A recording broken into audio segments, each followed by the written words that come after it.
Deep inside the Honey Island swamp lies a family innocently trying to enjoy their camping trip, but one of them isn't so innocent. While trying to relax by the fire, they couldn't shake the feeling of being watched. Not thinking much about it, the dad put the fire out and they all went inside their separate tents. As they lay in their sleeping bags on the soft ground, sleeping was difficult by the sounds of leaves and branches cracking in the distance. Assuming it was just animals, they eventually fell asleep. As the nights went by, the sounds became closer. They could have sworn it was voices, but they brushed it off. It's just the wind passing through the trees, they all thought. While they tried to sleep in their tents, an occasional whisper was heard of unfamiliar voices. The family also noticed a change in their dad's behavior. He stopped talking and just stared off into the distance with a blank expression on his face. The next night, while the family was sitting around the campfire waiting for their father to return from his walk, their worst fears were realized. The dad, along with a group of strangers, stepped out of the darkness and into the firelight. They were all dressed in white robes, their faces covered in mud and their robes drenched with swamp water. While the mother and daughter stood frozen with fear, unable to fully process what they were witnessing, the brother grabbed them, demanding that they run.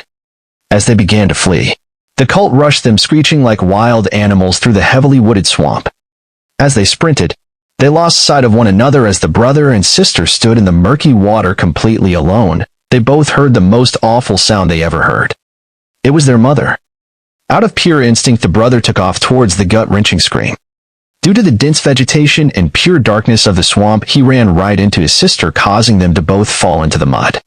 The brother helped his sister out of the wood and onto her feet. During the brother's ill attempt to calm his sister, the moon peeked through the trees, revealing their mother laying in the black, shallow water. Her body looked like it was ravaged by a pack of demonic beasts. They quickly realized that if they were going to get out alive, they would have to abandon the mother. With a tight grip on his sister's hand, they navigated through the unforgiving swamp. The brother and sister struggled desperately through the murky waters and tangled vegetation. They could hear the loud chanting coming through the trees, signifying that this ordeal was not yet over. As they continued to fight against the thick brush, the muffled chanting began to fade. They were finally able to see a clearing right up ahead. With a new burst of energy, they darted to the edge of the swamp, clawing at everything that could to finally break through this natural prison. As they bursted through the last row of trees, they collapsed onto the side of the road. After a few moments of much-needed rest, they looked up at an approaching police cruiser, signaling that the nightmarish night was over. Or was it?